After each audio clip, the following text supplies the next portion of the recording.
Now, I am probably the only Avatar fan out there, and Avatar Fire and Ash is now playing in theaters, so I was excited for it. I watched it. Let's review it. Now, just like any Avatar film, this film is the highest grossing movie of all time because of the visuals, and Fire and Ash still absolutely delivers on the visuals, and this is the best a Avatar movie has looked so far. From just the second the movie starts, we're instantly transported into Pandora, and just all of a sudden immersed into the film just from the very first frame that this movie has. And every single frame always has this brightness to it and always has something unique about it when it comes to the CGI that makes that certain sequence stand out just because the film is so immersive.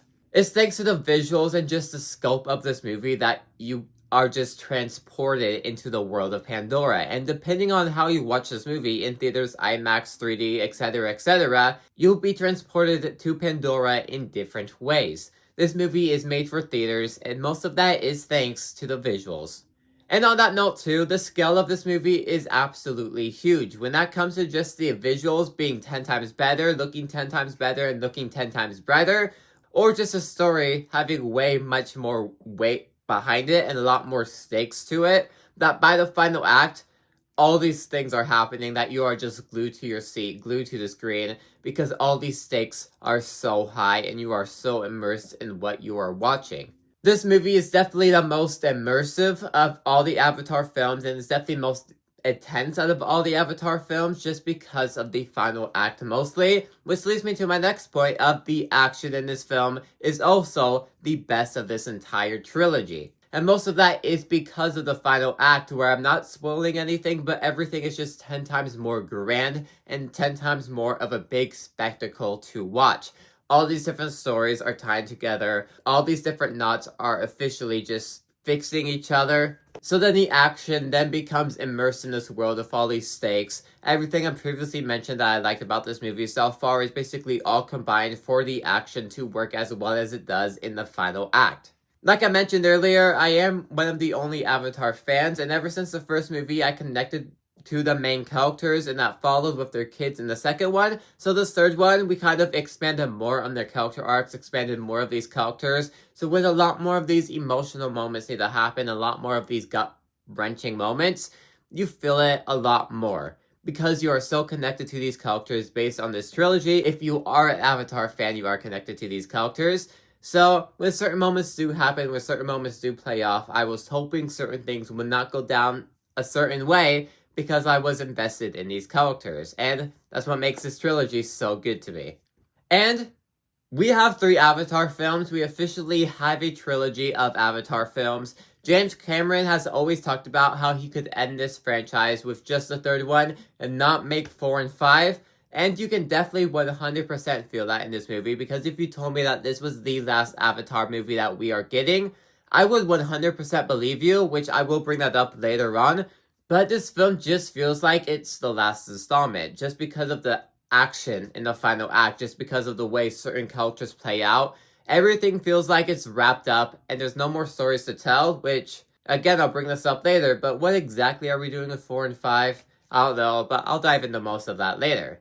But if it does end here, character arc-wise, action-wise, all of that, this is a pretty good send-off to these characters, and I am happy with how each individual character ends up landing by the end. And this is also by far the best villain that we have gotten in the entire Avatar trilogy. That's not saying much because we've barely gotten much villains, but the new main fire Avatar character in here, they're memorable. And just from like the first hour of the film, you can see exactly what makes him such a menacing villain just from the start of the film.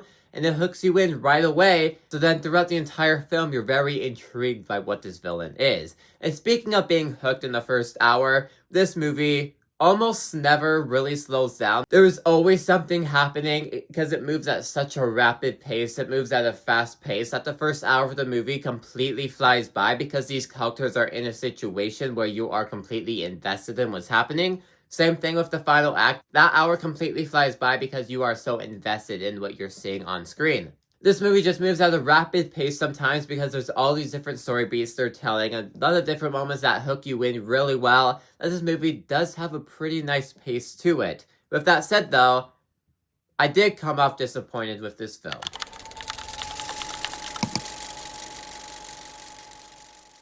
Now, this is where I completely rant on this movie because, like I mentioned, I am one of the only few Avatar fans, and I've seen a lot of Avatar fans actually come out liking this movie, which I wish I did, but a lot of cons really stood out to me that really stopped me from absolutely loving this movie. It makes it come across to me the worst of the trilogy.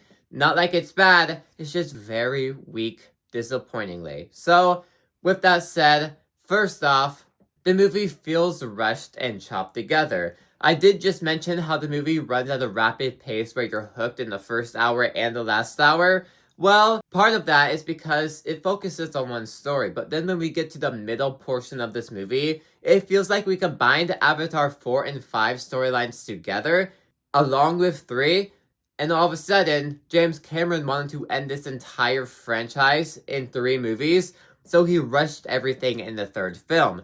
Because when we get to the middle point of the film, there's different plot points all happening where we're only spending 10 minutes on each thing and it feels like it's an important detail, but all of a sudden it's completely brushed over because we need to get to something over here. Because even the final act feels like it will be the end of it all. But no, there's still 4 and 5 that we have to do, which confuses me because this movie feels like we shoved 4 and 5 together just to wrap up this trilogy. I have absolutely no clue on what James Cameron has planned for 4 and 5. Would I be down for it? Yes, but I have absolutely no clue on where you could possibly go with 4 and 5 because it feels like you shoved both those movies into this one just to have a trilogy. Which also leads to a lot of rushed things happening. I feel like a lot of these scenes are all of a sudden just happen with a snap of a finger and they're just done. And you're like, wait a minute, can we go back to that? I feel like there's a lot more you need to flesh out over there. Which, if we look back at 2023, right when Avatar 2 made about $1 billion,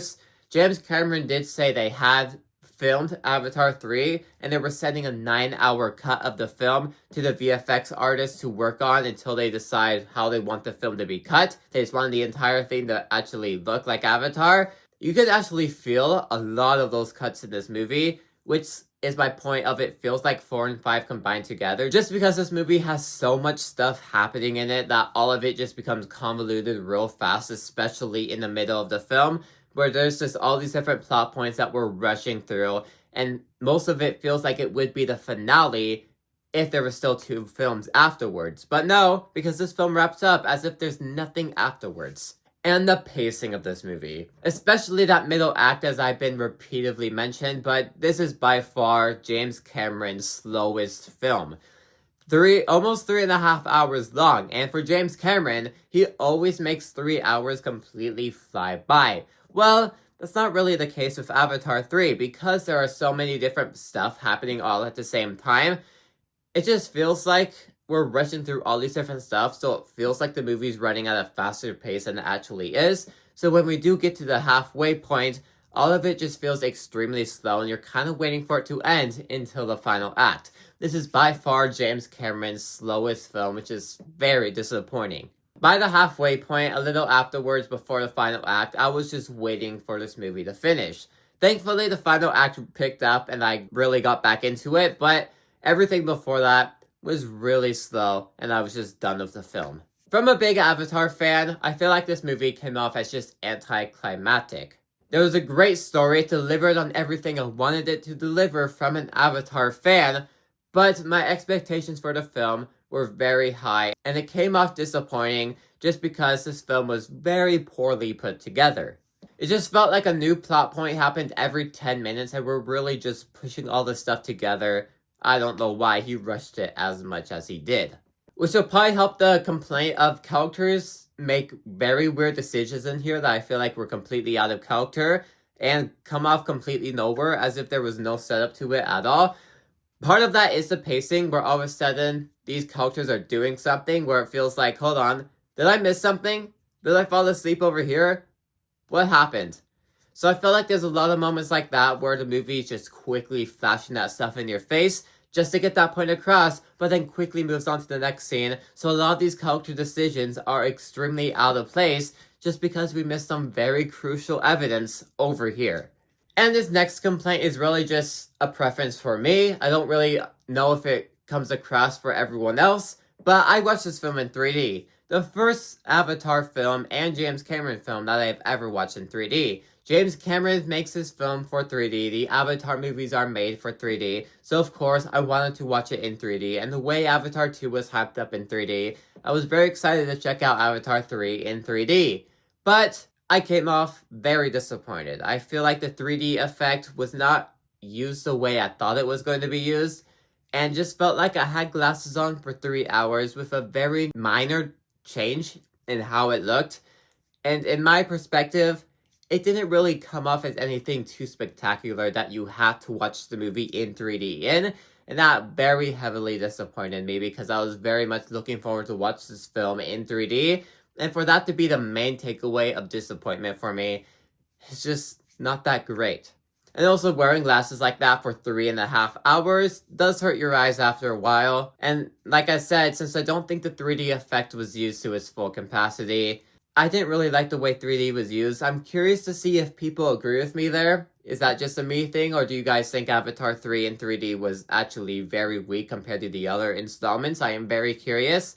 But although this movie is made for theaters, Avatar Fire and Ash did come off as disappointing to me. I am an Avatar fan, but it felt like they were combining the stories of Avatar 3, 4, and 5 all together just to wrap up the trilogy in one single movie. Yes, this is worth watching in theaters. Visuals are insane, action is insane, characters, story, all of it is there. It's just very rushed and the pacing is absolute terrible sometimes, to the point where you are waiting for this movie to finish until the final act kicks in and it really brings everything together.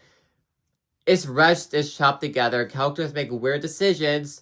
Part of that could be because there's a 9-hour cut out there that we don't know about, but with all that said, I am disappointed with Fire and Ash, but still worked in some way. Watching. If you like this video, maybe these on the sides you too. Like, subscribe, see you guys next time. Goodbye.